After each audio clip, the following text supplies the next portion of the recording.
Right, let's move on now. And I was really fascinated by this, and this is the question I'm asking you this morning about, should we have a dedicated minister for men? Well, the reason I asked that question is because Nick Fletcher, who's a Tory MP, said yesterday that men are being failed by society and need a minister dedicated to championing their causes.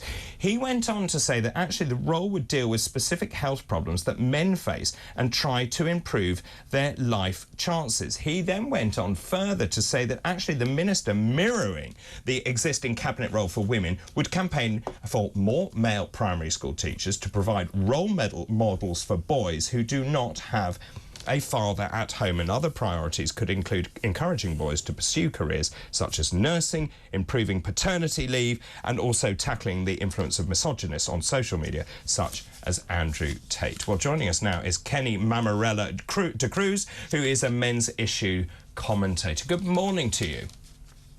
Good morning. Thanks for having me on. No, absolute pleasure. I think this is a fascinating story. What are your thoughts on this? We're in trouble. Men are in trouble. And I personally, I'm in a bit of shock and a bit of pain because someone I know last week, who's a banker, took his own life. The week before, a guy who's been coming to men's groups, I've been holding men's groups for 23 years, has been coming for about 20 years, was found dead in his home alone. We are in serious trouble because men do need role models. We need to learn how to take care of ourselves, but I would say also we need to be heard so we can speak. So many men go into their heads. Sadly, younger men go on computers and they listen to what YouTube and Andrew Tate and God knows porn and everything else tells them, because they don't have other men to turn to learn from other people's experiences of how to do it right and how other people have done it wrong. It's the suicide rates, the loneliness of men is shocking. Good men wanting to be good men and good fathers and contribute to society, not really given a chance because so many men kind of find like it's a minefield. As soon as they open their mouths, they might say something wrong. Meanwhile, are there people around to listen and tell them how to get things right and how to navigate this minefield? But yeah, we're in trouble. And that doesn't mean that we're bad. It means that we want to take part. And we need the same that women have. There's a minister for women. We need support so we can be good, contribute to society. And tell me, where do you think, in your opinion, where did it go wrong? That's a very, very tough question. I mean, I could say, for example, after the war, men couldn't talk, because there were so many horrific situations that men had been through that it was withdraw, suppress, and take part. I could say that it's the way that people have become money hungry. So I'll go out and earn money and to an extent abandon the family because maybe my family didn't show me how to be a family man. Or so maybe I'll they earn the have money. to work. Maybe they need the money. Absolutely, absolutely. But then I wonder how many people are better earning money than being in the family.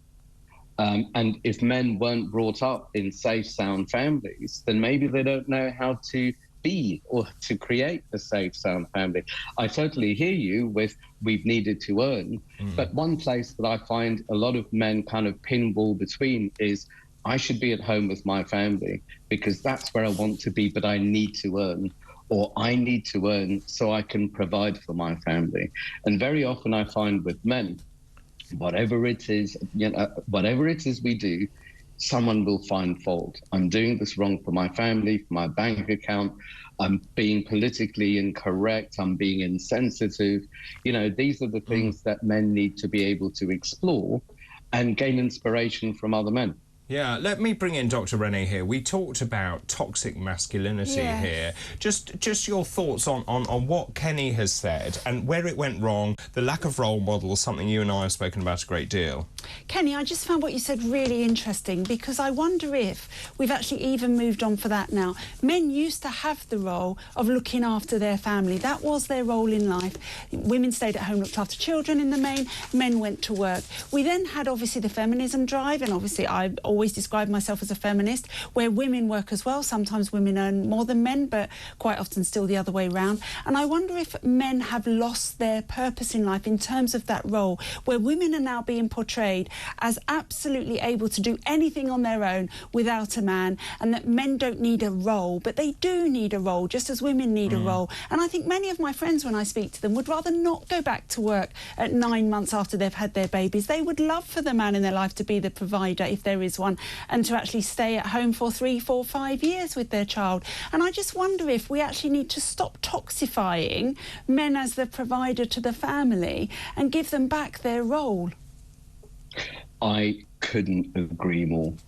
Purpose and a lack of purpose can cripple a man. And I would say, this might be a little bit controversial, I'd say another thing that cripples the hardiest of men is what I'd call toxic femininity. Yeah. And that's when a man is criticised or withdrawn from or humiliated. And I would say toxic femininity and toxic masculinity can come from both men and women and everything in between. It's a way of being aggressive or passive aggressive. A lot of men, me included, because I'm a traditional kind of bloke, I like to provide and protect. And I feel very lucky because I do have a purpose and I do have passion. So many men don't. Where do I put myself? And sadly, in the men's groups that I hold, the two biggest questions that men come in with is, how do I do me right? And what's wrong with me? They just want to know. It's an interesting point, isn't it? So I view myself as a very capable, I can always look after myself, I'm a working woman, I'm a doctor, I'm a mother. But at the same time, I always have in the back of my head, and I feel very lucky to have that I know my partner is there to protect us. And I know if I have a problem right now, I can just go to him and he will help me sort it out. And I'm not ashamed of that. Yeah, absolutely. And I would also say that men need men for some things. Yes. Men need men. So here's another slightly controversial situation. I mean, since lockdown, I've been holding men's groups every day online. One of the hugest things that I came across during lockdown that I didn't before was female hormones, perimenopause, menopause, and men turning into scared little boys thinking, what have I done wrong and how do I put this right? How can a man take responsibility for female hormones? I mean, I think a lot of men find it difficult to manage our own hormones. But to be able to speak with other men about not taking it personally and how to be there for the partner, for the children, and for us to learn from each other. And I'd say also, tragically, going back to the social issue, so many men don't have friends. Yes. So many men go to their partners, you be my friend, you be my mummy, you meet the world, you take care of the money, you take care of our social lives, etc., etc. And it's tragic. The isolation, due very often to competition or whatever it is that people, social media or people go to the internet for, how can I make myself good enough in order to connect with other people? So one of the tragedies about men is it's straight in the head, and then it's doing something. And that bypasses the heart and being someone. I just want to bring you back to some statistics that this MP, Nick Fletcher, actually mentions here, which I think is really pertinent. 75% of those who take their own lives are men. Life expectancy is 3.7 years lower for them than women. 83% of rough sleepers are male. 96% of the prison population are male. You talk about role models here, and I think this is the key, and you're also right about men find it really hard to talk. They don't have the role models they have. If you don't have a father figure in your family, you don't really know how you're meant to act. There's also poverty plays a huge role in this as well. We've also seen young white boys particularly suffering here. Lack of role models, poverty of aspiration, not knowing what to do. They turn to violence and crime. And that almost is a cry for help, isn't it?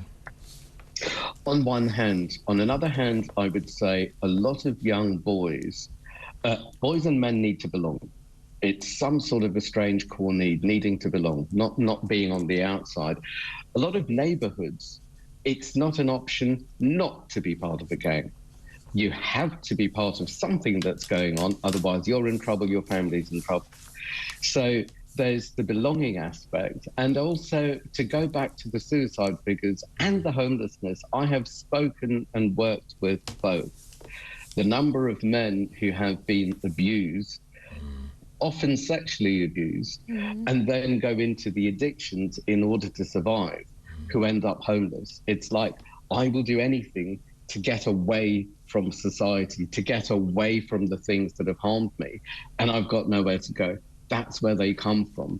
And the strange, I've got a very rich client who lives in central London who said to me quite a few months ago, I envy the men on the street who I step around to go to my apartment, because one thing they have that I don't is they've got each other, they've got a sense of community, and they've got a sense of belonging. Wow. And money can't buy that. Wow. And the number of men who make the money and then they come up with, okay, well, I've got everything crossed off the list, but I still don't have peace or purpose or passion or belonging or satisfaction, and my money can't buy this. No, it's very, very powerful. So just coming full circle on this, how would a minister for men actually help? I think the first step has got to be listening. What exactly is going on? The statistics are all well and good, but my first question always is why? Why are the statistics here? What is going on with men? Where have we gone wrong? What do men need? And surely one of the, Johann Hari said, social medicine is the name of the game, whether it's mental health issues, emotional health issues, and going back to suicide, the number of men I've spoken to and worked with who have wanted to take their lives because they've tried everything, they've thought through everything, and the only way to stop the pain is to remove themselves from the situation. They've got nowhere to take their pasts. Their futures are homeless, and the present hurts so much that they've got no one to talk with and they don't belong anywhere. There's no one to hold them. So quite simply and logically, they want to remove themselves from the situation. So a minister for men has a lot of issues to sit with, and you've named so many of them. I mean, male role models, boys, lost boys. I work in a boarding school, and every now and again, and I trained boys to hold boys groups in the boarding school because they need to be heard and know how to navigate the pressures that they have.